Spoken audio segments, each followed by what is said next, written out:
Like you, be strong to hold the powers of the sun.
What's up, chat?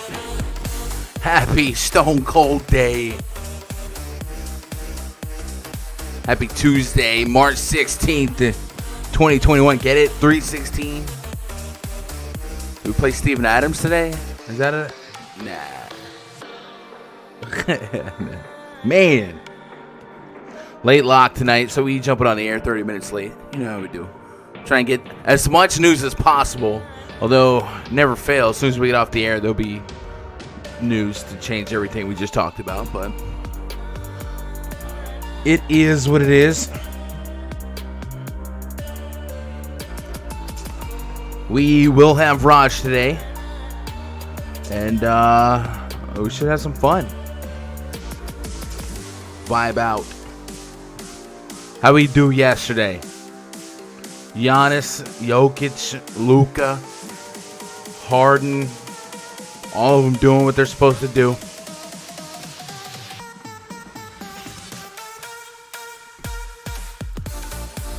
Rashawn Holmes, man. My highest owned center on FanDuel. Crushing it. Loved it. Loved it. I think yesterday the guy who just did not want me to be great was Harrison Barnes. I had so many lineups that had a foundation. Like if you just looked at small forward and below, Gordon Hayward, Julius Randle, Giannis Antetokounmpo, Rashawn Holmes, man, I had some foundational table setters. And I had so much Harrison Barnes, I was just banking on minutes on him to produce, and he only had 25. And then I had a couple lineups where if I had Reggie Bullock over Rodney McGruder, we're cooking with peanut oil. But man, it was an okay night. Anyone that absolutely, I mean, all the mid-tier centers were really nice too. Like I had a lot of Jakob Poeltl. Rashawn Holmes, obviously. I didn't have Brook Lopez. I saw him in the winning lineup in my tournament on FanDuel. He had a 4-block night, 5 stocks. You guys know Brolo, the unsung hero of blocks. But yeah, I didn't really have a tell on who I wanted to be my core stud, so I just kind of sprayed and prayed them all, and it just kind of worked out. As long as you had a solid mid-tier core, should have been all right yesterday. High scoring slate though, nonetheless. What's up, Russ? What up, Dez? Yo, Russ, I need your creativity. 10 month passes is my brain can't figure out how to give them all away. Twitter, of course, an avenue. Doing giveaways to anyone this month that buys any VIP pass, whether it be just a week pass. We're going to draw some people from that. Anyone who tries PrizePicks using Gundecker, we're going to try that. But I need more creative ways, Russ. Help me give away these 10-month passes that you have sponsored after making a ton of money. And also buying all of Twitter jerseys. You're insane. You're nuts. Shout out to Russ. He gives back. What up, Mopar? What up, Crispy? What's up, Gun? I need 2 or 3 60 or 70 burgers tonight. What I got? We'll work on it. What's up, Darren? There's Darren. Yo, Darren. I've been bragging on your hit, man. If that's you, right? You're the Darren from Twitter. There's a lot of Darrens and they're Darren in the community, and it confuses me. 270 burgers last night was not enough. Most of the studs that were viable did like big stuff. So, like last night it didn't really reward leverage, right? Like if you were like, all right, Harden might be higher owned than Luka or vice versa, and you went with the other, well, it was only a 3-point difference. And then Jokic, if you got different with Jokic over like a Giannis, well, Rashawn Holmes dropped. You know what I'm saying? Like, it was a hard day to pay off some pivots because everyone was just kind of doing what they needed to do, right? What up, Marv Ski? Dez in the house. Alex, I liked this vid yesterday and won 1.5K. I mean, that's just what it is, bro. If you win, if you hit the thumbs up on all these streams, you're odds of winning big tonight exponentially increase. It's just science. It is literally just science. Russ is the GOAT. Russ is the GOAT. Where's Rod said, where am I at? I'm on the air. Raj is dumb. I was gonna bring in Raj, but he's not waiting. He at 2:40. Where are you at? I'm on the air, mother. What are you talking about? Oh man. All right, I guess we'll close out the DK live though. Any stunners though, like scoring wise, even real life wise? No. I guess the Lakers blew out the Warriors again. So if you guys I had Taylor Horton Tucker in my value pool. He ended up being the second best raw fantasy point scorer on the team in 28 minutes, had a double-double, 18 and 10. Incredible game from him. Montrezl Harrell had 30 at half. I thought he was going to join like the 60 bomb group of centers, but 25 minutes is all they needed from him with the lopsided game. But he had 27 of 5, big-time scorer. Kuzma got there as well, so they all do their thing. All right, let's bring in Raj for the yo. Here. Yo. What's up, Raj? Another day. It's a good day after yesterday. Doubled up, tripled up, and a lot of everywhere yesterday. It was good. The Knicks came through. Value guys came through. It was good. Can't complain. Bachelor finale was yesterday. Matt James' worst bachelor in history. Dude's absolute robot. Goddamn, just an absolute loser. What are you gonna do? I'm sorry. Shout out to my bachelor fans in the chat. I know there's some dudes in the chat. My ears are a little jacked up. Did you just tilt the Bachelor? Yeah, I don't know, man. He's such a weirdo. Dude's just a complete weirdo. Okay. I don't. That show ain't popping. Yeah, that's not act like that show. I've never watched. Oh, well, you're missing out. Which one is that? Is that the one with the roses? Yep. Yeah, I never watched it. About dude dating 20 girls. I definitely think I've seen like gambling pools on Twitter though. So maybe. Oh, of course. Oh yeah. I don't think I'm gambling on The Bachelor though. Maybe it seems like lately in the social media age, some people are coming on for that social media fame than like finding true love. While like the earlier seasons, you could tell people really wanted to find love, and now it's like people maybe coming on for clout. Yeah, so it's getting a little problematic. I think the same. I mean, hey, I'm just saying. I don't know what you're talking about, dog. Oh man. Dad says, I know there's a fan in the chat, bro. I know y'all. Some dudes in the chat. Let me know what you think about. I'm not Bachelor shaming, but definitely caught me off guard. I'll give you that. Dez, what I love about Russ, his level of humility. Man went over 100K and you never know it. Yeah. Russ, we got people like that. Russ is like that. ABP in the chat is a literal millionaire. Really? He won the Millionaire Maker, and he DMs me. He's still in chat discussing plays. Asking for. He's not like I know more than you. He's asking for people's ideas. So money's money, guys. But definitely in our crew, money has not changed anybody when they come into it. So shout out to everyone in our crew. That's right. I mean, I know the DFS world. What do you call it? What's that guy in the other site? He just took out a milli too after he won like 500K last month. Won like 3 or 4 100Ks, and then another milli maker in the golf.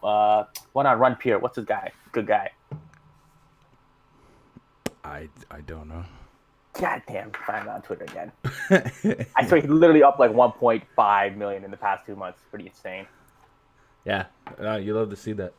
I know. Good for everyone winning.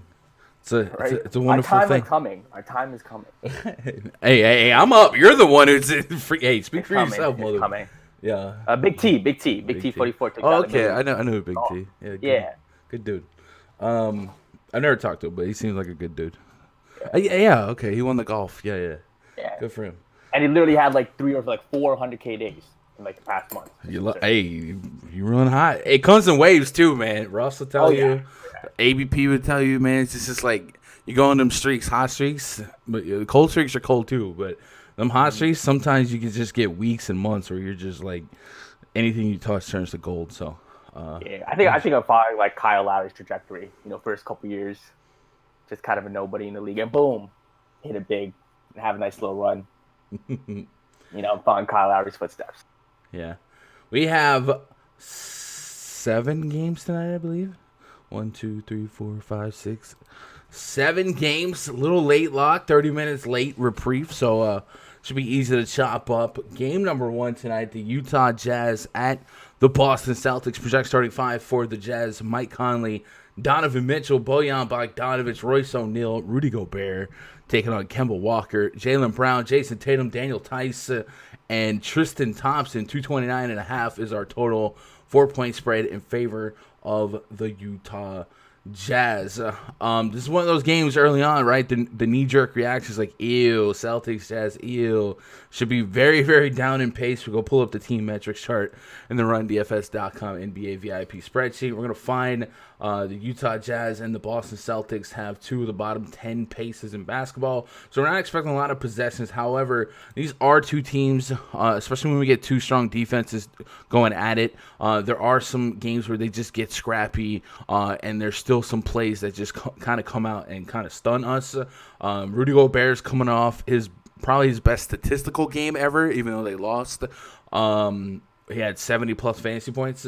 And then guys like Mike Conley, Donovan Mitchell, like these are hard clicks at their price points. But I'm just saying, there's like, you remember, was last season before, it would be like the Raptors and Celtics, and we're like, ew, it doesn't feel, but it would go down to the wire, and there'd be a couple guys that didn't hurt your lineups at the end of the night. That's kind of what I categorize this game as. Where I'm not probably going to overload anyone because there's still a high level of volatility and there's other guys pivot points at each price point. But I'm just saying, like, it wouldn't stun me if we had some plays here. I will say on the Boston side, I had a little chunk of Daniel Tice on that last slate, and his minutes, he played 6 minutes, and Robert Williams was the guy that played the most minutes and most productivity from the front court options. I don't know if Brad Stevens is going with a hot hand approach. Obviously, we all expect Robert Williams to be like the guy of the future. But because of that, I'm probably not dabbling with the front court here. If I had to take some stabs at the Celtics, probably either Kemba, Jaylen, or Tatum. And then on the Utah Jazz, Rudy Gobert is intriguing in what could be a little bit more defensive-minded game. Maybe he double-doubles and can get a couple extra rebounds in games that matter. Any front-end love? Like, I feel like all these names are just going to be loose tier 3s for me anyway. I'm just trying not to lazily write it off. Well, I guess I will lazily write it off for you and make this an 8 o'clock game time start for this slate. Yeah, I mean, so Utah, Boston, it's just not a game I'm really looking to target. Both teams essentially fully healthy, got all their bodies.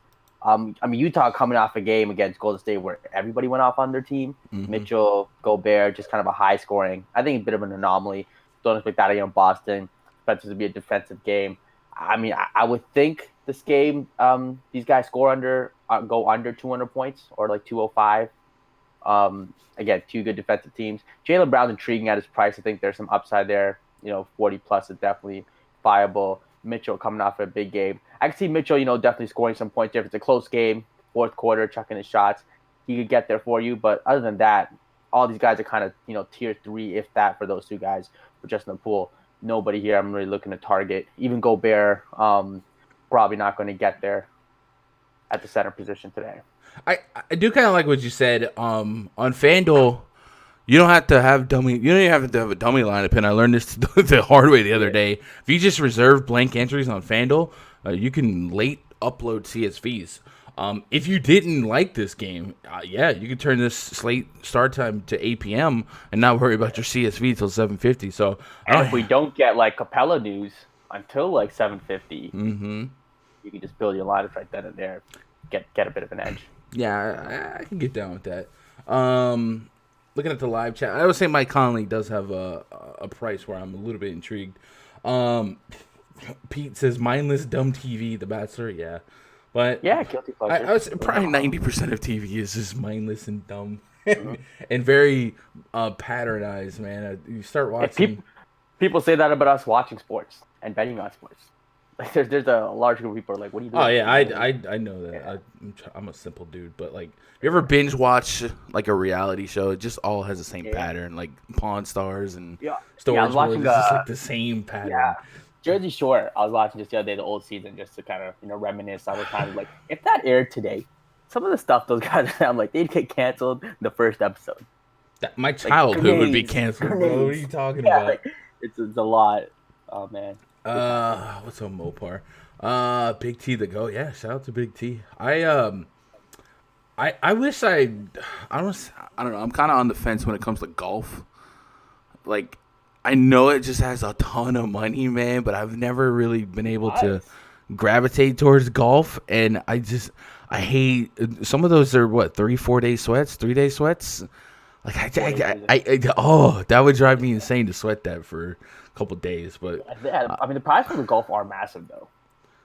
I never knew how popular golf. yeah, no, it's very very popular, and like it's crazy because like I in my personal life I probably couldn't just spark up a golf chat with most people that I know in like a casual sports realm, but clearly it's massive. There's a lot of what's up, Giuliano? Got your vaccines? All right, Giuliano. See you at WrestleMania. I'm kidding. I'm not going to Wrestle. What is a CSV? A CSV is like an Excel sheet or yeah, it's like it's an Excel sheet for me. Like if I do projections via CSVs, I do the player listings from both sites when I download the information is via CSV. Probably Google would be a better way to answer than me. Just know that it's usually Excel based data placed in cells that you can transfer from other Excel sheets, and a lot of programs will read. HP says golf is some good money gun. The stats are huge. Yeah, no, a lot of good people I know watch golf, and then they're up at 4 a.m. checking to see if anyone's withdrawed. But that's probably definitely a hole in my game. I feel like I could walk into an MLB, NBA, NFL, and even a NASCAR slate and kind of know what I'm doing. I wouldn't know anything about golf. Like anytime I play golf, I'm just asking. Like yeah, I do watch. I watch quite a bit of golf. The majors and whatnot, so I know. But like I think DFS is a little different. Yeah. This guy does this on green. It's like when I was studying tennis. I tried to play tennis for a little bit. Not real life. Heck no. DFS tennis and just like clay courts, grass courts, concrete, whatever. It's just like those type of splits for golfers seem like it seems from afar like harder to quantify, and then also like wind. I always see people talking about wind and weather. So I don't know. Fun fact in tennis. If you see Rafael Nadal's difference in arm size, you just be like, whoa. I guess Google it, you'd be like, whoa. It's just actually insane. Whole different sweat for the whole weekend. Yeah, ACP. I get it. It looks like fun. I'm definitely not hating on it. It's just something that I probably have to acquire. But congrats, Juliano, on your vaccines. Dave C. If everyone's off this game, take Brown and go Bear. I like that correlation. All right, let's move on to the next game here. Bulls hosting the Oklahoma City Thunder.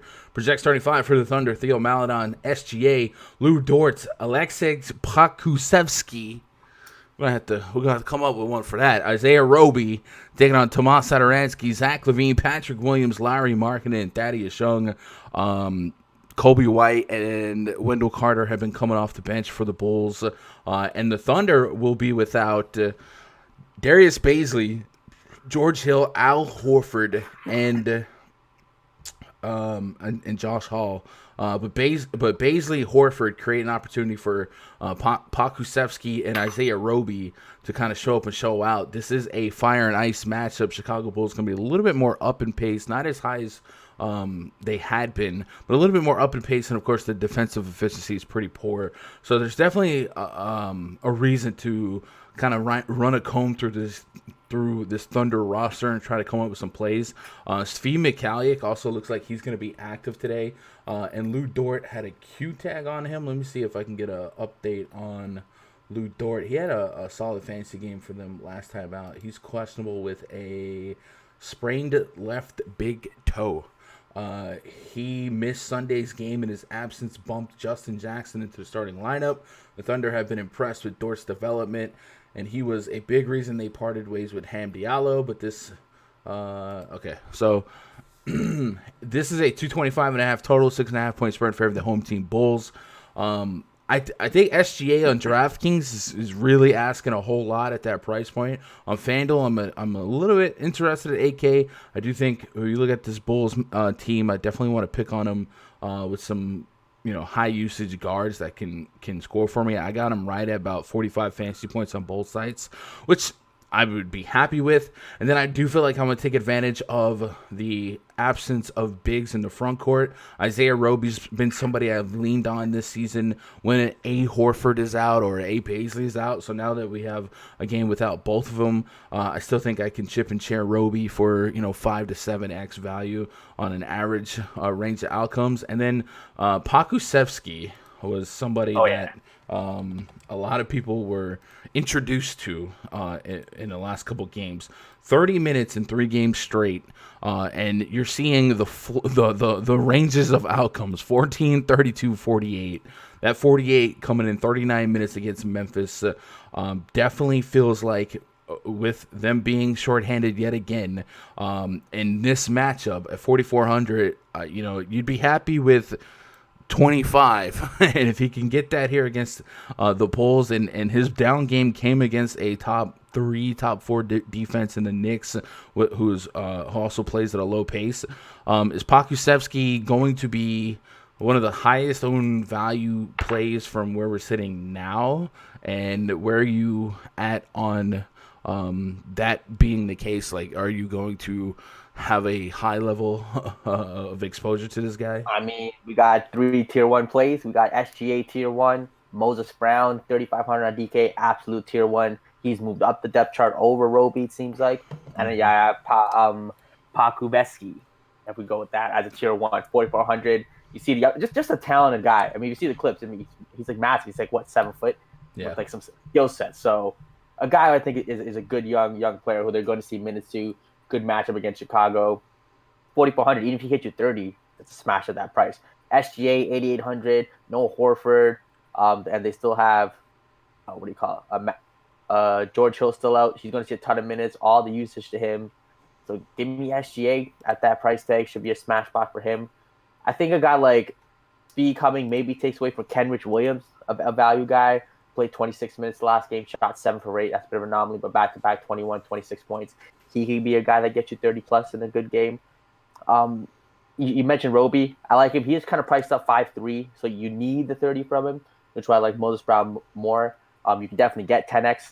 Not 10x, but like 35 from Roby, which I don't hate. 9 turnovers last game, which is a bit of an anomaly. I think that kept a bit of the score down. But I mean, you gotta love all these OKC guys. The short-handed team going against the Chicago Bulls. Give me that.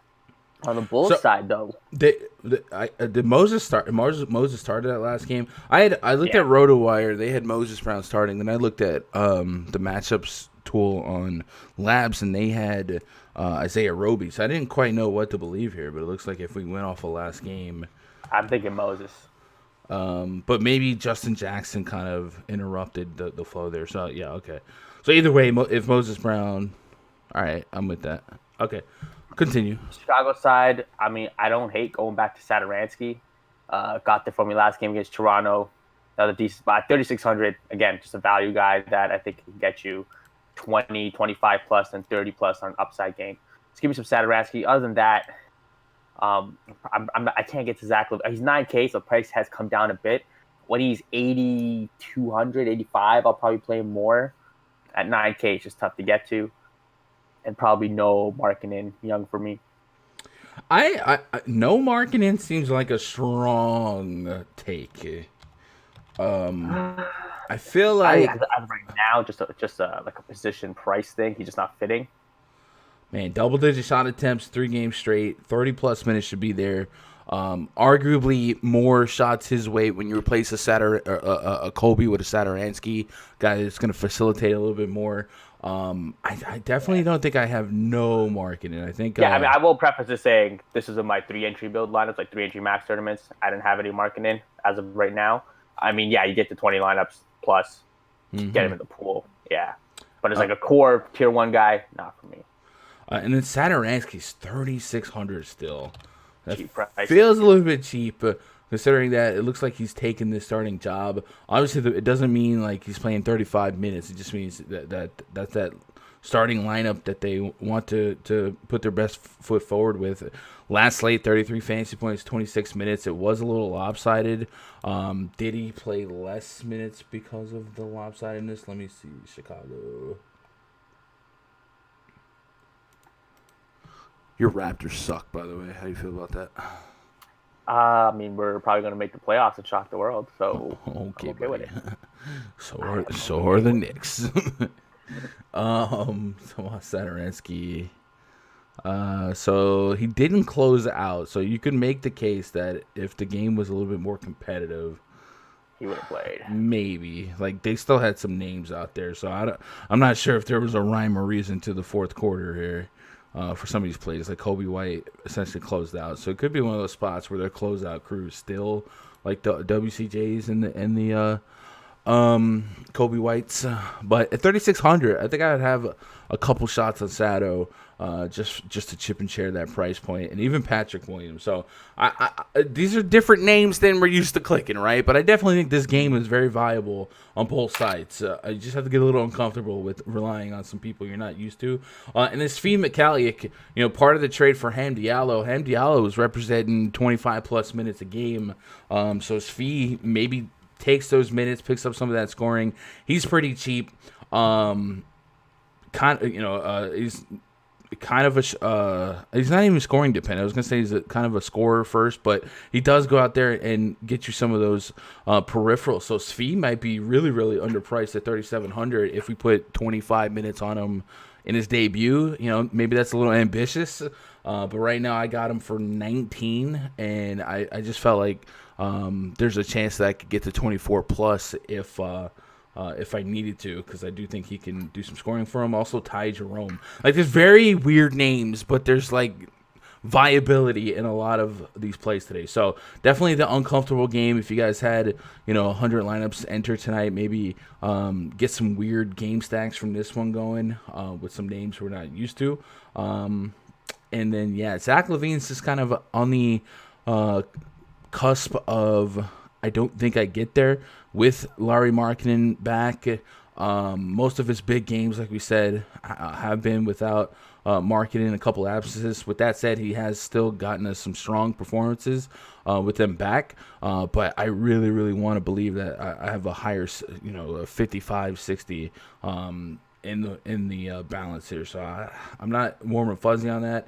But if I do attack this game, I can't leave out Levine. And then somebody had asked if SGA was a tier 1.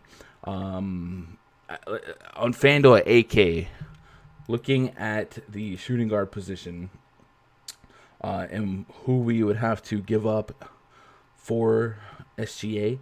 Above him, I'd be okay with riding off Levine at 9-4. McCollum first game back, I'd be looking for some minute projections. You know what I'm saying? Like, is he going to be off of any type of leash? Donovan Mitchell's against a slow-paced Boston team. And then below him, you can make a case for Depot. So I guess SGA is already looking like one of my favorite raw points versus price point plays. So tier 1, I could see that. Tier 1 meaning 40% or more in 50 lineups. What do you think? AK SGA here? AK SGA, I mean, tier 1, I like, 40%er. If you want to touch 50, sure. It just seems like a great spot. I mean, Chicago, the usage there, 50, 45, 42, past 3 games. I think he has a floor of 40 here, and upside of 55, 60. Yeah. Let's get caught up on the live chat, man. I like the vibes in chat today, man. You guys are I'm loving it. I'm loving it, man. Everyone's just picking each other up. Ty Jerome, like some Ty Jerome. I am King Sosa. Moses had 5 fouls late in the third. What are you doing with Ty Jerome and Svi making his debut? I'm just putting Ty Jerome as like a backup point guard, and Svi is kind of more of a backup scorer. I like the Svi takes some minutes away from like Pokusevski. Pokusevski. Yeah, Pokusevski. Not if the 7-footer's playing in the front court. I don't really think Sree's gonna.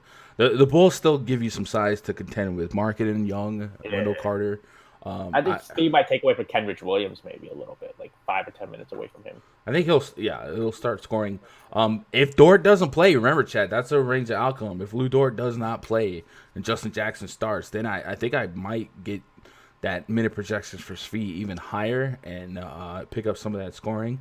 And then also I would contest that the Thunder defense gets a lot worse without Lou Dort in the lineup. And then maybe we would be able to boost Levine up a little bit more. But 9K Levine versus Dort defense early on is not something that I'm in love with, right? Dad says, I'm liking Pokemon or whatever. Yeah, I'm with that. What do you think of Otto Porter being back? So Otto's been back a couple games now, right? Like this Bulls team is pretty healthy, all things considered. 21, 12, 18 minutes for him the last couple games.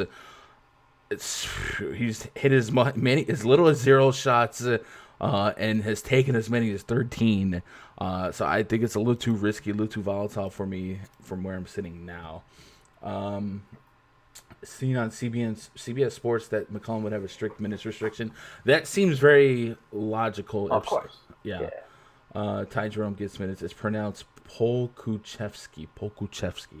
All right, James. Appreciate that. I'd rather say that value point guard spot for Quickly instead of Sato. I'm with that. That's it. Let's move on to the next game here. Houston Rockets hosting the Atlanta Hawks. Project starting 5 for the Hawks. Trae Young, Kevin Huerter, Tony Snell, John Collins, Clint Capella taking on Kevin Porter Jr., Victor Oladipo, Daniel House, Jayshawn Tate, Justin Patton. Rockets haven't won since the Trump administration, right? It feels like it. They haven't won a game without Christian Wood or since he's gone down. That's incredible. Atlanta Hawks, 9.5-point favorites here. Should be a battle of two bad defenses, and the Hawks' offensive efficiency being much, much better than the Rockets. Rockets really feel like a travel ball team at this point. With that said, Clint Capella revenge game is questionable, I believe. Let me get the official news on that one.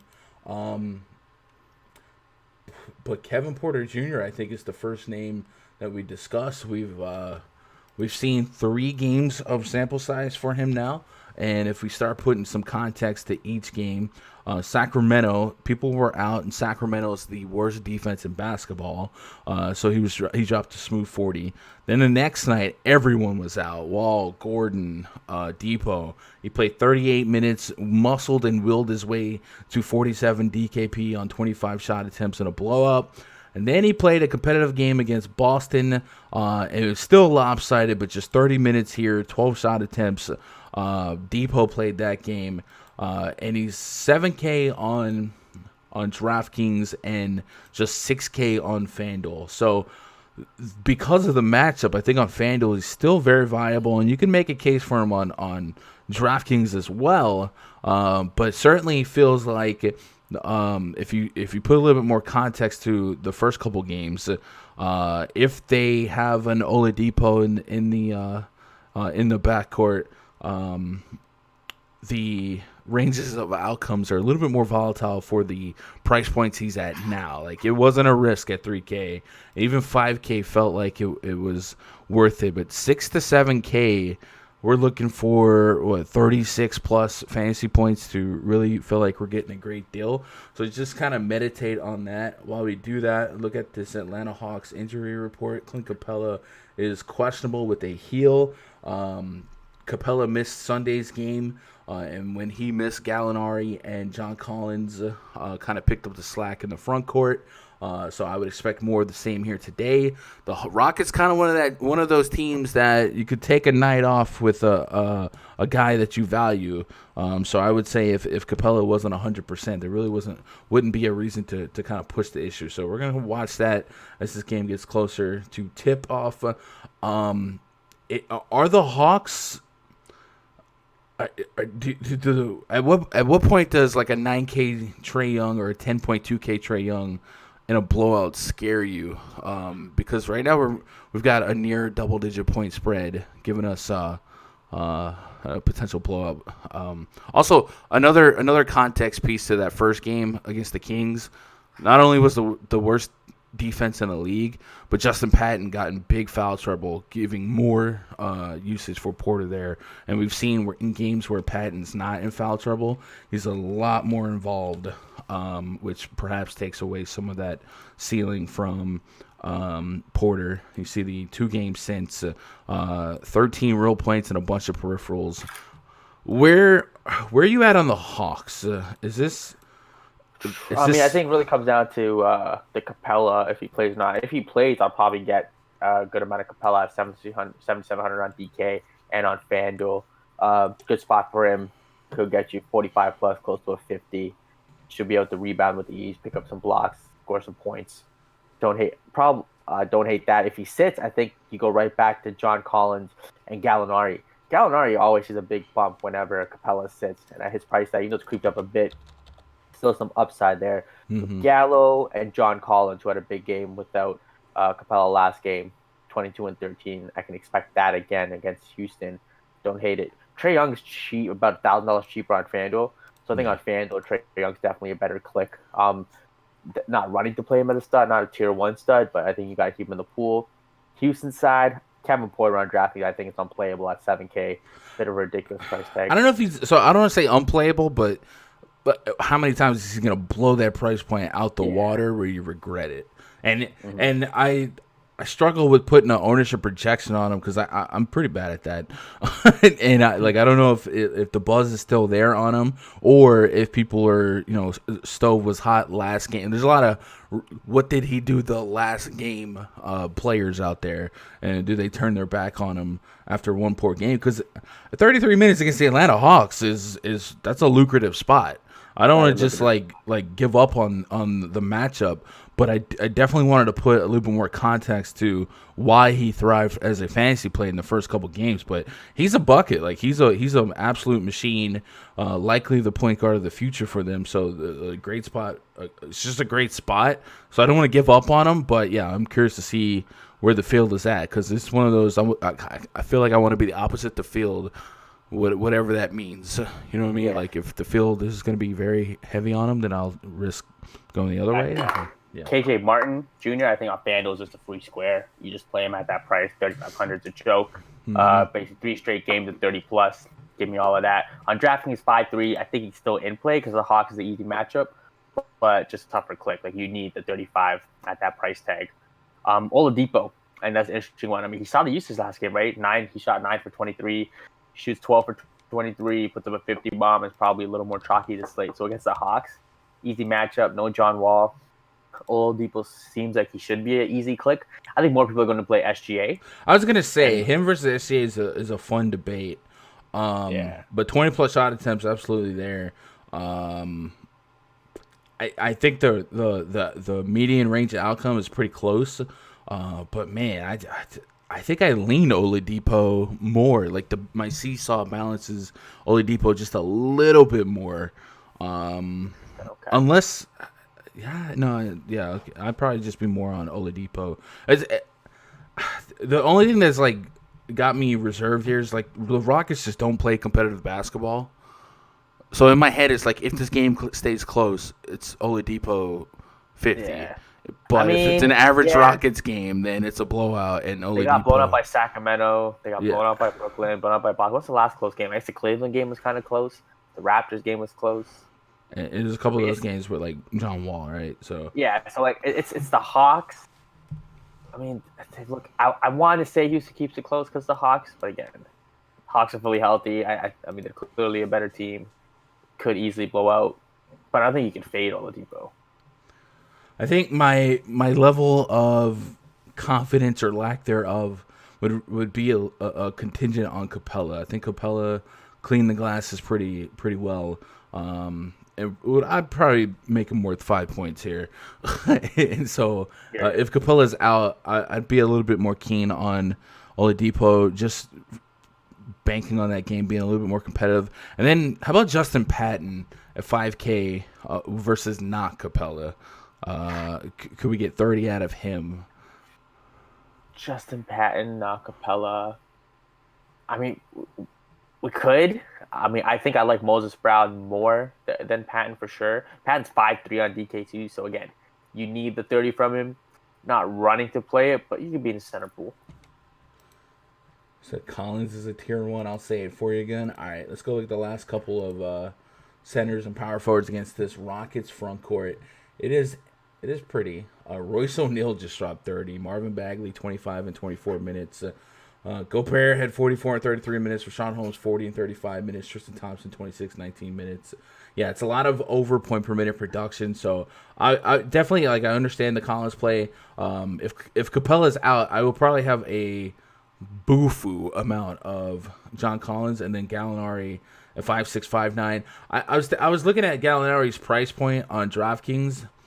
I feel like maybe he's a like if you're on marketing right at 6K, would you and you were just sitting on that Capella news, would you just global swap to Gallinari? If the Capella news came, just global swap your marketing shares to a Gallo, or would you? Yeah, I'm fine with that. I also feel like I don't want no marketing. I don't know. Chat, what else you guys got on this one? Capella's gonna kill them if he plays. I do agree with that. Pete says I noticed the Hawks logo looks like Pac-Man. Kenyon Martin free square on FanDuel for sure. How much weight do you put into the percentage of time of players in the optimal lineup based on simming the slate? Like in the past, how many times this player's been in the optimal lineup? I don't really think that's. I think you lose a lot of context, like a lot of price point, right? Like Kevin Porter's been in the optimal lineup probably 75% of his career right now, but he's also not been 7K each slate. You know what I'm saying? Like a 7K 40 versus a 5K or 3K 40. I think it's all really just the salary dependent. So, yeah, I don't really have that part of the process. It's fun to look at though. I think that's really fun for guys like Giannis, right? People avoid Giannis like the plague because of blowouts, and he's just like, how many times you look up and his 60-plus fantasy points is in the winning lineup, the raw points. So, that's a good that's interesting though, Jamal. It's the Hawks defense for God's sake, yeah, it is, but it's the Rockets offense. Like, oof, Randall or Zion, ooh, we'll get there. Capella news is delaying our lineups. Yeah, we'll be all right. We'll be all right. Chat, we'll be all right. Cavs at the Miami Heat. Next game on the docket. We got a lot of lopsided games, right? We got a 9-point spread in the Houston game. We got a low-scoring Utah game. This one gets a little lopsided with Miami being double-digit favorites. We got a 7-point Philly spread and a 8-point Lakers spread. So this game could be one of those ugly nights. Project starting five for the Cavs: Darius Garland, Colin Sexton, Isaac Okoro, Larry Nance Jr., Jared Allen, taking on Kendrick Nunn, Duncan Robinson, Jimmy G buckets, Bam Adebayo, Kelly Olynyk. We got a 206.5 total, 10.5 point spread.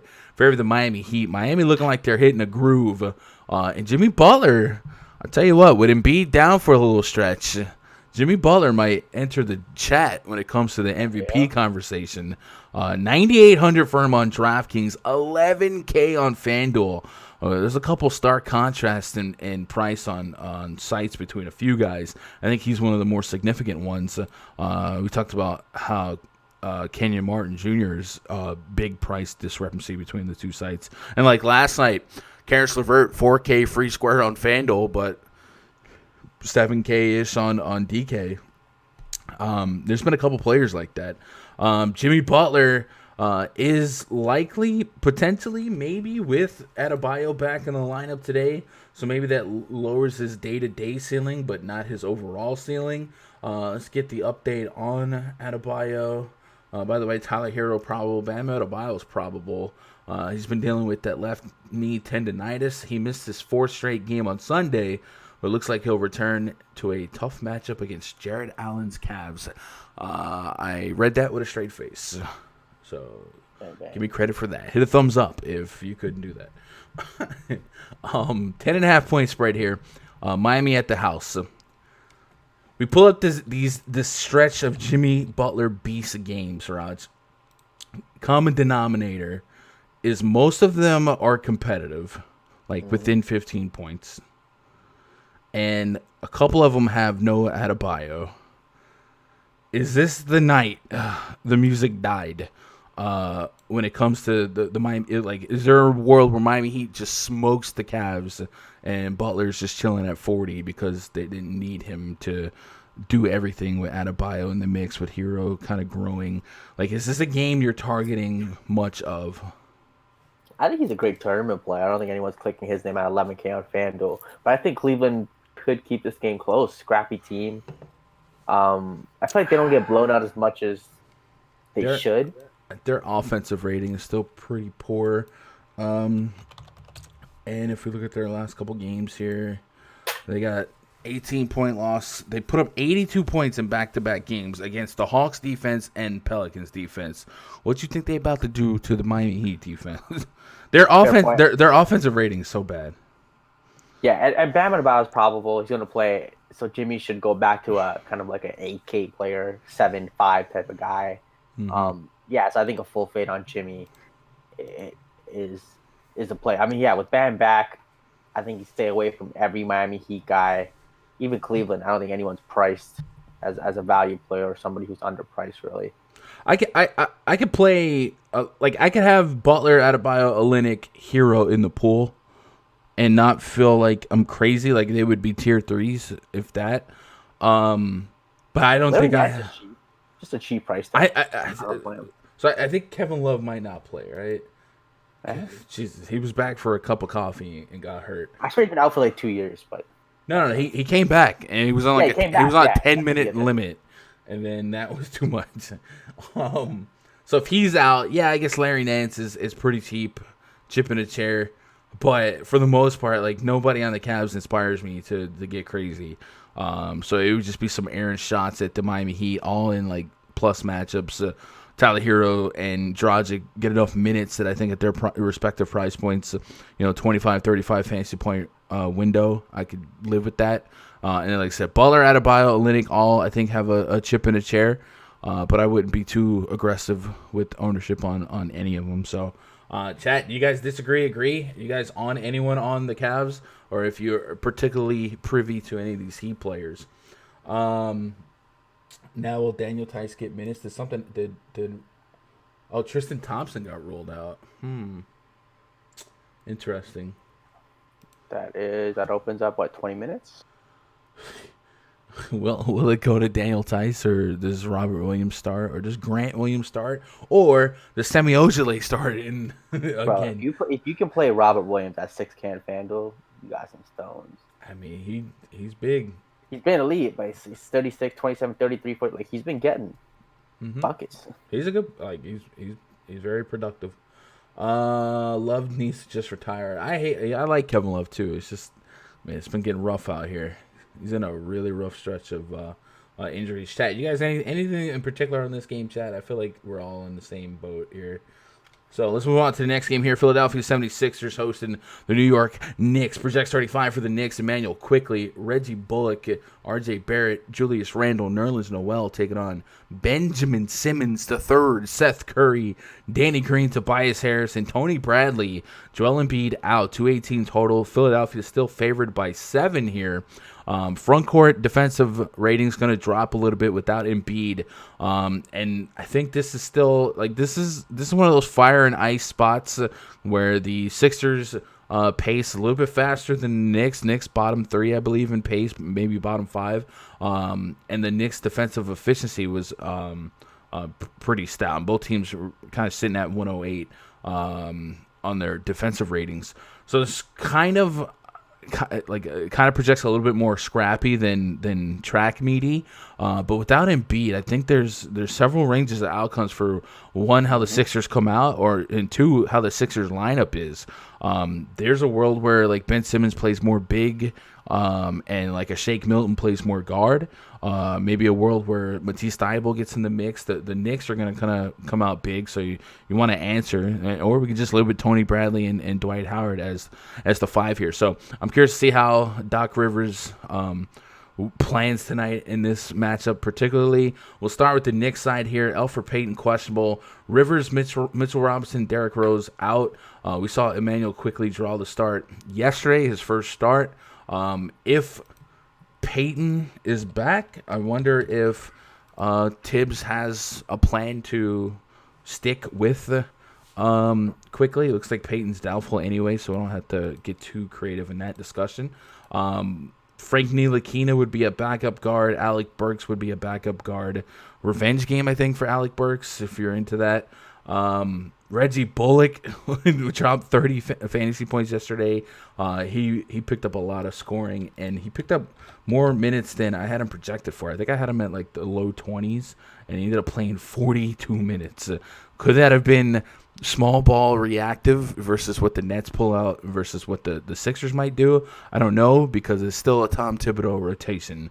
So if I got closer to 40 minutes than 20 minutes of Reggie Bullock, I might be a buyer. He was very efficient with his shots yesterday, 5 for 10, and a couple peripherals to boot, and he's pretty cheap on both sides. So kind of keep that in my risky value pool. Julius Randle, I think, is the biggest question here. 9,200 on FanDuel, 99 on DraftKings, going against a front court that does not have Embiid defense.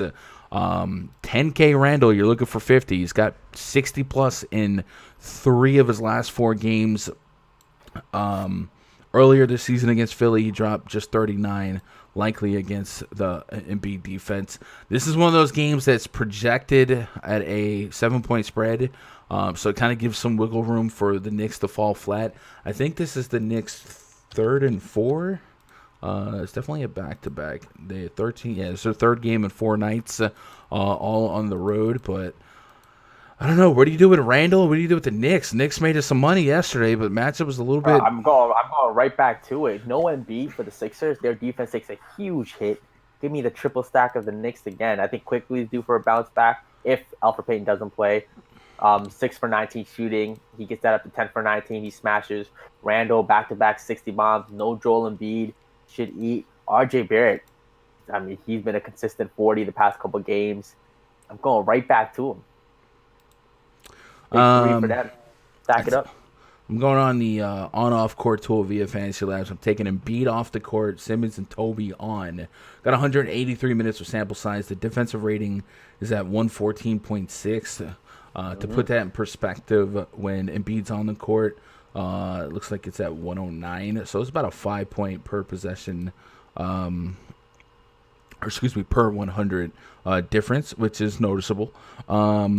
And in that sample size, we've got a 27% usage rate on Tobias Harris, over a fantasy point per minute.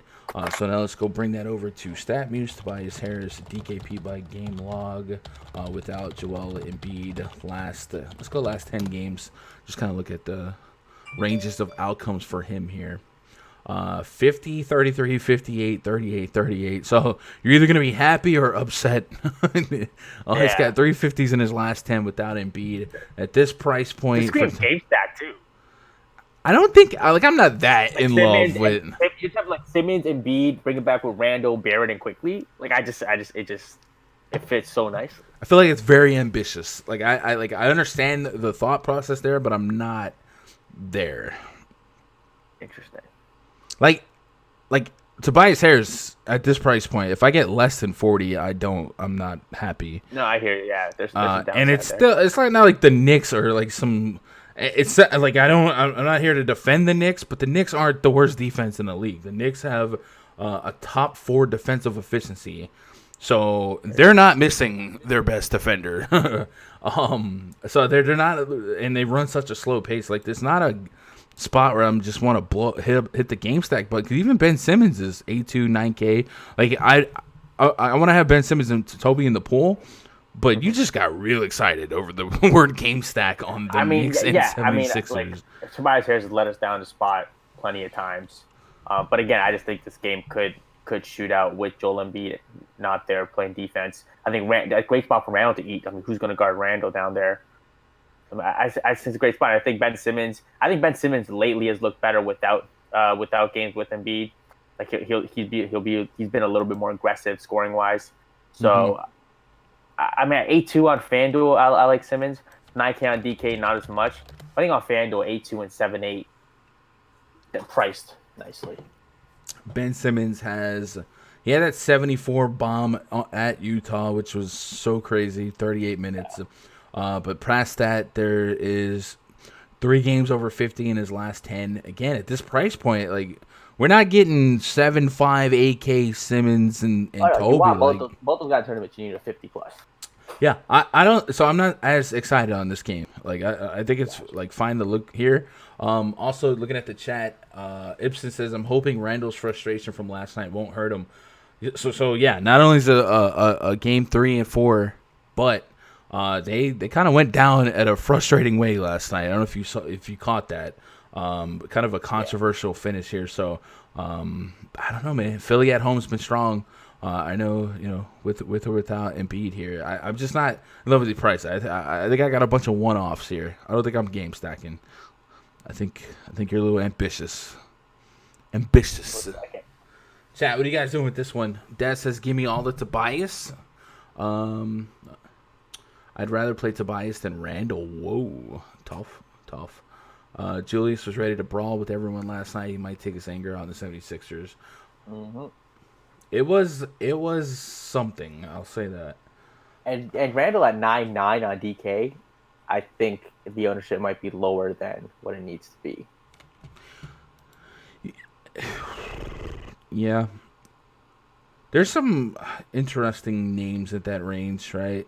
Just if you go to all 10.5 to 9K, it's like Ben Simmons without Embiid. You could Tatum against Utah, ill.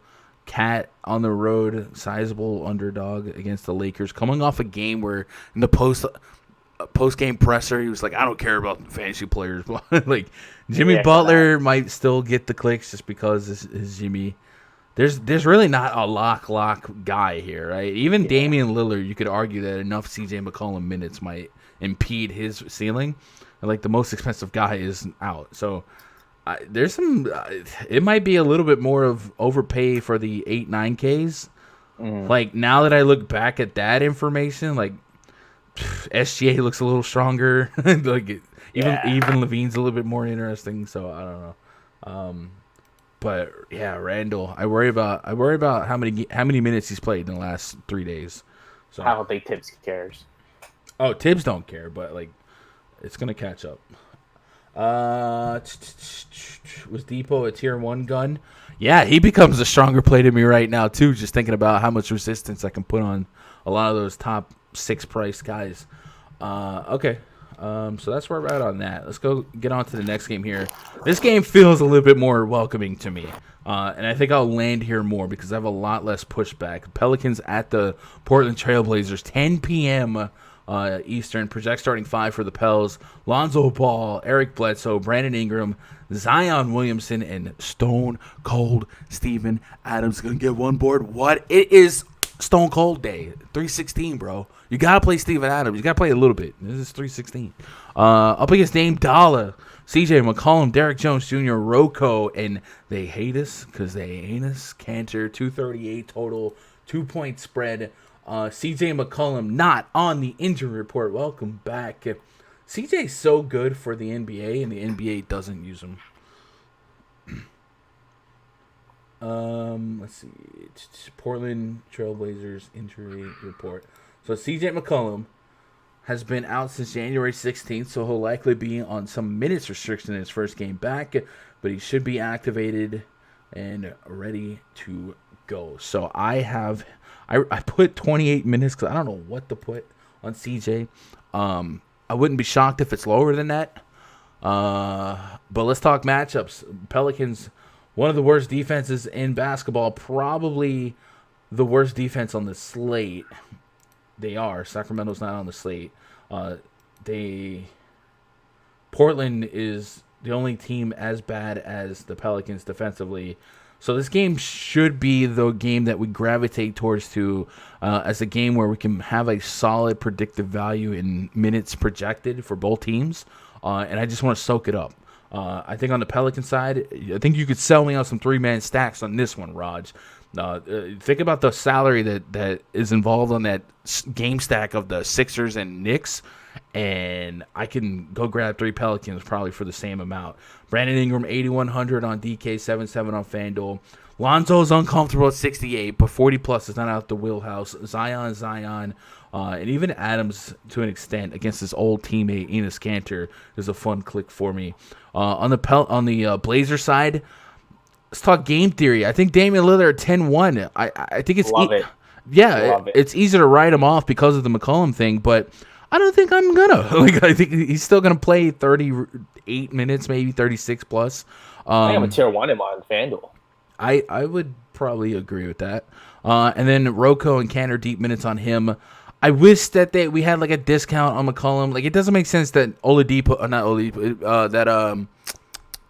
Karis LeVert comes back to us at like 4K, but CJ McCollum stays at 9K. Come on, FanDuel, what are we doing here? Yeah. I wish McCollum was a little bit cheaper. Like, I can't even get that bold to say, all right, 9K McCollum on a minutes restriction. He's not officially on one, but he's got to be on one. So yeah, Damian Lillard for me, maybe a little mellow. I like it. I want to stack this game, and I think Damian Lillard 1. Is Rocco 2, or am I tripping? I don't play a lot of Rocco. He definitely has upside there. Just kind of get you a little bit of everything: blocks, steals, points, rebounds, assists. Probably 2, I would think. Again, I don't expect McCollum to play more than 20 minutes, so I don't think his impact will be too deep. But yeah, like you said, in this matchup, Covington at that price definitely has upside there. So as a 2, and I think Carmelo Anthony as a 3. This seems like a Carmelo Anthony where he might need to score 25 real life points, and could have a big one. Hey, past 2 games, 45, 30. So I mean, go right back to Melo. Don't hate that call. New Orleans, Zion, Ingram. I actually think I might go Lonzo over Ingram points per dollar. Zion first, and Lonzo's he's had some pretty big games. He's been relatively consistent. Like, he's usually good for 30. Has some down games, but this seems like a 40+ spot. Triple-double spot, maybe. Yeah, I mean, 238 total, 2-point spread. I think I just want to load up here, man. I think that's my move. I'm going to go crazy. I'm going to get stupid. I'm going to go crazy, get stupid. I like the 2:10 p.m. games. Would that be wild to not just upload my CSV until like 9:40? Yep. I'm just going to load up. Chat, let's get caught up, chat. Yeah, y'all are killing it today. Y'all like Robert Williams tonight? So I think Robert Williams is a name that's becoming trendier and trendier with the Tristan Thompson news and what he's done recently. I don't have any like immediate core. Like, the matchup isn't something that I'm running to. The center spot is not as lucrative today as it. Like, I usually have to protect the center spot. Like, I don't want to give up a center spot. We got Jokic, we got Embiid. Like, today we don't have that. We got. I mean, I will say his past 3 games have arguably been 3 of the top 5 best matchups for centers. Toronto Raptors have been giving it up to centers. Brooklyn Nets giving it up to centers, and Houston giving it up to centers. He had a 40 mile before that against against Indiana. Indiana, like you said, one of the sneak-in matchups for centers. He's had some elite matchups. Dude, the stuff he's doing for these minutes is dumb. It's nuts. So he's 3, 6, 3, 3 blocks. So in his past 4 games, he's averaging close to 4 blocks. Yeah, he's an animal. 5'6", we want 30+. I think it's Rudy Gobert. Do you think he's getting those? I guess he can get blocked. Rudy Gobert. I feel like every time I look up, some center's going bananas against the Jazz, and Rudy's still a defensive player. Bring it up. I got to see what center's done against Utah. Recent centers against Utah. Uno momento, por favor. Okay, recent centers is not fair because it involves Kevin Looney. Justin Patton was the 30 fantasy points essentially in 30 minutes. Joel Embiid dropped 75. Adams dropped 20 and 26, and Vucevic dropped 56 and 35. And then I guess we can just go look at the DVP chart itself in the RunDFS.com NBA VIP spreadsheet.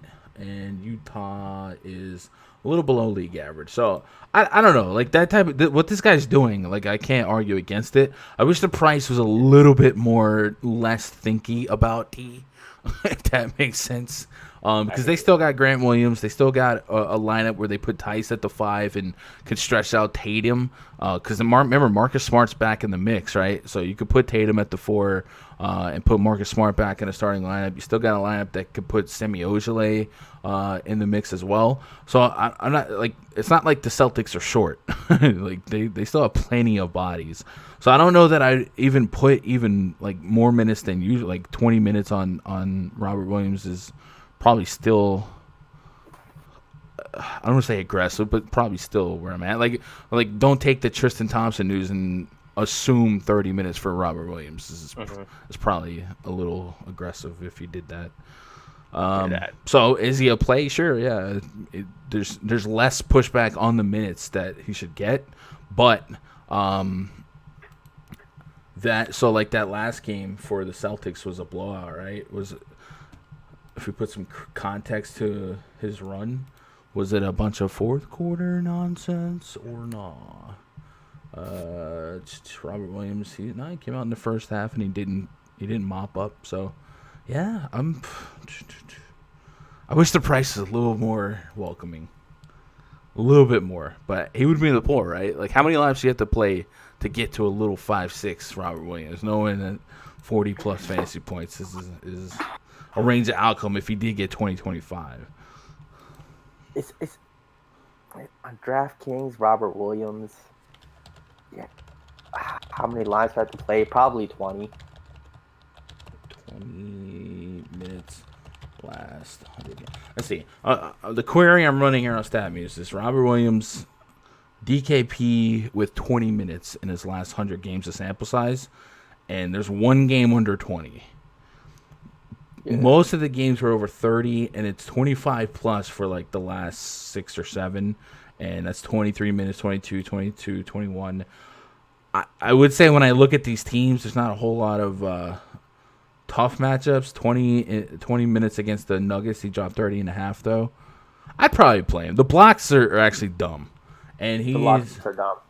Like, so regression has to be coming. No, I don't think so. I don't think that is not what I get from looking at that. I just think he's like, his per is ridiculous. Yes, per metric, but look, his matchup has also been ridiculous. No, but like, I don't think like the for me the Nuggets like isn't. There's a bunch of plus matchups, yes, but like I don't think that I'm giving up on him. I just think the prices aren't like 5 and 6K. Like he's 6K on FanDuel is what I just pulled up. Yeah. So like I want to play him, but so on DraftKings, like if you're going to play the high dollar, would you put him in a single entry? If you're trying to take down a single entry tournament. I want to keep my ear to the ground on ownership projections because I don't like the center position isn't that strong. It's not that strong. I think people are going to play for Moses Brown. You're going to pay down. I don't really think there's a pay up spot. I mean, if Capella plays, I think Cat is your pay up option. If you're, I don't think people are going to get to him at all. I think he's your pay up option. Like I think the Lakers front court defense is a little bit softer without Gasol and AD. Like I'll pick on Montrezl Harrell if I have to. But yes, it's definitely a weak position today, the center spot. So I feel like he might be more owned than he should be, but 25 doesn't kill you. Mm-hmm. I hear that. I also like I love Montrezl Harrell like at the same price range, right? Plus minus maybe 600 on both sides. It might even be the same price on FanDuel. I feel like he's probably safer minute projection right now. 25 minutes last night. It was a blowout. Let me just double check to make sure that those minutes were the meaningful ones and not the blowout ones. He didn't mop up the second half of the fourth quarter, so he might have had a shot at 30 minutes. I probably think Montrezl Harrell for me on FanDuel, just at that price range. But like I understand why we're having this discussion, chat. Like he's a fun name. He is. Time Lord is a fun guy to roster and sweat. But weak position. We've got one game left on the docket. We'll take a pause for the cause. Do some plugs here, guys. We're giving away 10 month passes at RunDFS.com via the Russ Miller sponsorship.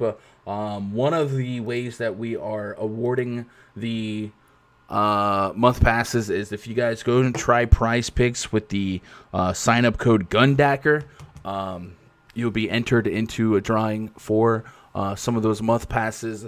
I get the daily list from PrizePicks. They send me, hey, here are the people signing up using your code. In addition to get entered into the drawing to win a month pass, you actually just get a sweet deal to begin with. They'll give you up to $100 instant deposit bonus based on your initial deposit. So they're going to match your first deposit up to $100. And that's amazing. So if you wanted to try it out, it's prop bets meet parlays. You could have 4 or 5 leg parlays. You can do as little as 2. You could bet on players exceeding their projected fantasy points. The fantasy points being the same as FanDuel. Their player props, their points, rebounds, assists. I have a tab dedicated to playing on that site in the RunDFS.com NBA VIP spreadsheet. I have my minute projections. My fantasy points is the same as their scoring, so you kind of see what my projections say versus theirs. Real points, rebounds, assists, and then if you guys are just betting PRA on FanDuel, DraftKings Sportsbook, so you can reference this as well. So check that out, and then we already have some assistance for you in the spreadsheet. And if you guys also get any type of VIP pass at RunDFS.com, you'll also be entered that way.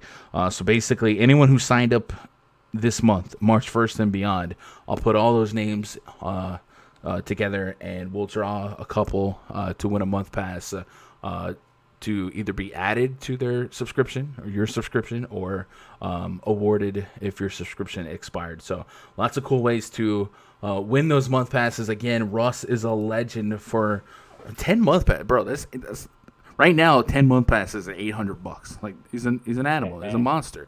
So shout out to Russ. The month pass will probably next month will probably go back to 100 because of the 2 sports. So it's really valuable now. We also have a partnership with the Sports Battle app. If you guys want to check that out, you can find it in the App Store. They're gonna match your deposit bonus, much like PrizePicks, up to $100. But they're also just gonna give you $10 for downloading and using code GUN. So GUN on the Sports Battle app. Check that out as well. Let's get caught up in the live chat. Gun, did you see that $1.2 million win by Big T in golf? What a hit! We actually talked about that a little bit at the top of the show. I'm very not familiar. My circle's never really crossed his circle, but anytime I've seen him talk, he seems like a cool, down to earth guy, right?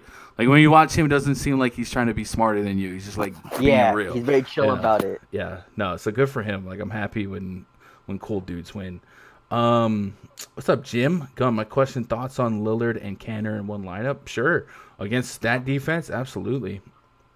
No pushback on that, right? If I play Brown, I feel like he'll suck, and if I fade, he'll go off. Jaylen Brown, yeah, maybe the head just get a little bit.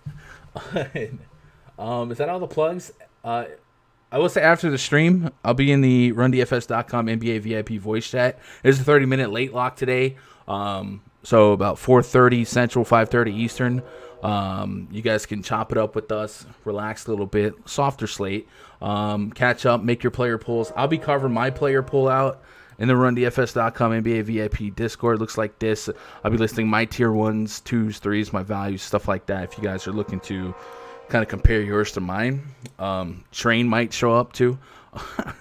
And you guys get access to the spreadsheet with a VIP pass at RunDFS.com. Main event tonight, the Lakers hosting the Minnesota Timberwolves. Minnesota. Project 35 for the T-Wolves, Ricky Rubio, Anthony Edwards, Jake Layman, Jared Vanderbilt, and Karl Anthony Towns. The Big Cat, Ernie Ladd, taking on Dennis Schroeder, Kentavious Caldwell-Pope, LeBron James, Markieff Morris, Damian Jones. We got 223 total and 8-point spread in favor of the home team. Lakers, night 2 of a back-to-back. I think that I want to see how many lineups I can make with just pulling from the Blazers game and the Lakers game, because these are my 2 favorite games, I think. On the T-Wolves side, they're still going to be without Malik Beasley, Jerry Culver, and D'Angelo Russell, so we can still put deep minutes on Anthony Edwards. His price has got to a $7K, $7,200 area, But is that off limits? Because the minutes are still pretty stupid for him, and the shot attempts are pretty ridiculous. 24, 18, 22. We've talked about how maybe his inefficient shooting percentage has even kept his ceiling a little bit lower. But at 7,200, I think on this slate, considering what we've seen at the top 5-6 price guys, I'd take a 40 happily at 72, right? So, maybe Anthony Edwards is a stronger play than perceptually perceived from the Department of Redundancy department. So I kind of like him. I think Rubio's a chip in a chair for 30 fantasy points. And Cat, can we go back to some Cat here? Kind of a lackluster fantasy performance in his last game. A little bit of maybe frustration showing in his post-game pressure. And it actually mentioned that he doesn't care about fantasy sports.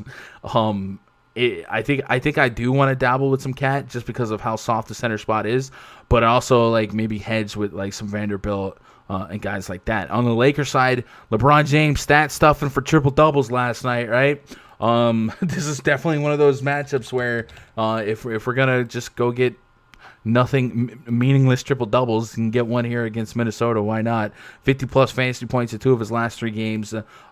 He has played 2 games against the T-Wolves this season, averaging 48 fantasy points. I don't mind LBJ. We put him on the cover today, and then Kuzma, Montrezl Harrell, and Schroeder also kind of make the list for me. And I think Montrezl Harrell might be my favorite points per dollar Laker right now, and then Kuzma's in the mix as well. So, Raj, what are you doing with this game? I mean, did the Lakers blow them out again? I think not. I think coming off a big blowout, the Lakers will play down their competition. I think Minnesota might keep this close. So I don't hate a Cat with Anthony Edwards. If you want to play the guys together, keep this game close. Anthony Edwards just keeps on chucking. Been shooting a little better, getting you 40 plus. At 7-2, you need that, but with his usage and the amount of shots he's taking, I think that's definitely a play you can get to. Cat, people are going to be down on him coming off of a low game against Portland, which a lot of people played him. He let the world down there, so right back to him, 9,500 against a Lakers team with no AD. I mean, with Montrezl Harrell defense, Cat has a couple inches on him, should be able to score at will against him. Give me that. And I think LeBron, you give him a full game, could smash at the 10-5 price. So give me LeBron James. Yeah, 10-5. I need that 50. But like I said, there's not really a lot of confident spots to put 10K into tonight. Take the points. I think if this game stays close, I think he goes for 70. Would you rather put an extra $300 into Damian Lillard in a 1v1? I think my answer is yes. I get it. He put 79 fantasy points on the Pelicans earlier this season, by the way. Dame? Yeah. I think I want a fresher leg Dame in a tighter game, worse defense, but I'm definitely not anti LeBron. But 10-5 just feels like you're asking a lot. On FanDuel, it's easy to play all these. You could get 3 studs in a lineup on a normal night. So I'll probably have a lot of LeBron and Dame. But on DK, it's rare to comfortably get 2 of the top price guys. And essentially this slate, the 2 top price guys. So if you put Dame and LeBron, you're left with 47 per. So you'd probably have to fill in the holes with, some Pokusevski and guys like that. And then you just don't have any balance because there is some 7, 8, 9K beef today. So interesting lineup construction and interesting decision to be made between LBJ and Dame. But after last night, it definitely feels like LeBron is willing to stat stuff in the name of the MVP campaign. So Montrezl Harrell, though, 6,600 on FanDuel. I don't know what I'm hoping for today on center, but the more and more I see Robert Williams in chat and in Discord, the more and more I'm thinking maybe his ownership surprises us. And, maybe his 17 to 22 minute projection is the same or less than Montrezl Harrell for 600 more. Because Montrezl Harrell, I think, could be 50 fantasy points. He really could. And I think I'd rather gamble on Montrezl here because I just don't have a tell on Brad Stevens' minute rotation. I just don't, I just don't feel like I'm comfortable with that. But it does feel like Montrezl Harrell's minutes are a little bit stronger pre-flop based on what we've seen with no Marcus Hall, no Anthony Davis, and based on what like Genie Bus put out there. So intriguing. Chat, what are you guys doing with this? Any lasting questions, comments, concerns on the slate before we get out of here and get ready for the pre-lock?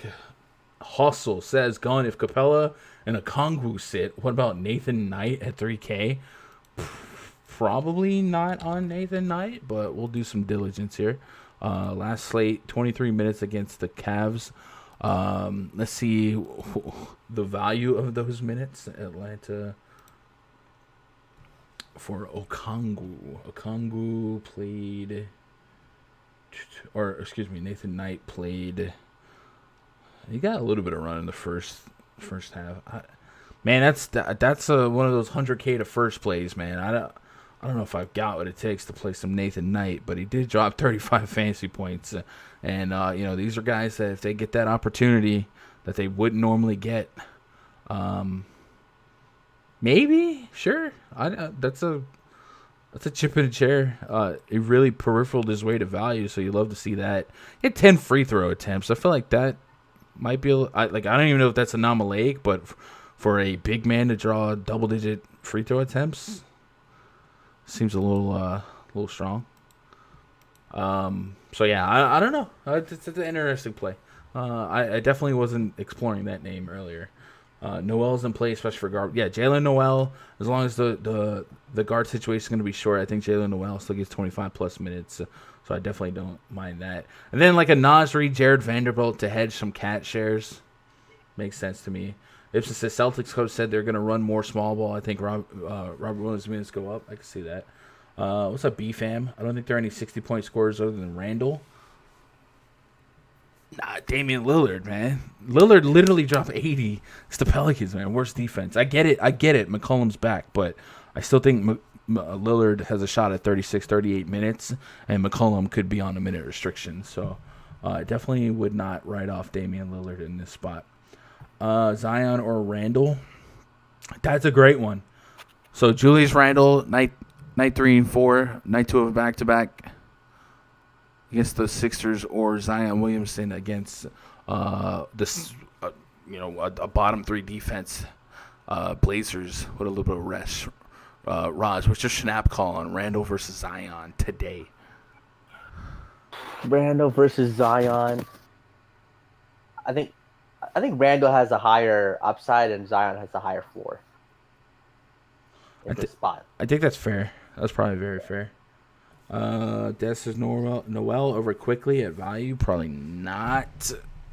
Jalen Noel is interesting in the sense if you think it's a blowout and he gets some run, he could outscore him. Like I was looking at quickly's my guy. I'm going to triple stack the Knicks, but Noel is an interesting pivot if you think this game blows out.